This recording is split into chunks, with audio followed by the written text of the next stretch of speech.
మనుషులండి భయంకరమైన ద్విమనస్కులు.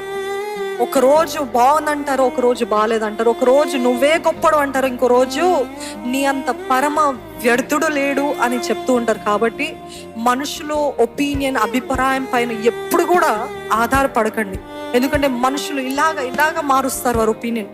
పడుకునే ముందు ఒక ఒపీనియన్ ఉంటుంది, నిద్ర లేచిన తర్వాత ఇంకో ఒపీనియన్ ఉంటుంది. కాబట్టి ఈ మనుషుల కోసము మీరు బ్రతుకుతున్నట్లయితే మీకు గొప్ప శాపము, నాశనము, ఆందోళన. I request you all, resist the temptation to always be liked by people, to receive attention, appreciation. వారు మెచ్చుకుంటే ఏంటి, మెచ్చుకోకపోతే ఏంటి, నా దేవుని దృష్టిలో నేను సరిగ్గున్నానా అనే ఆశ ఉందా, నా దేవుడు చూస్తే ఇది అంగీకారం ఉందా, నా దేవుని హృదయానుసారమైన వ్యక్తిగా నేను ఉన్నానా. దావీదుకి సౌలుకి అదే తేడా.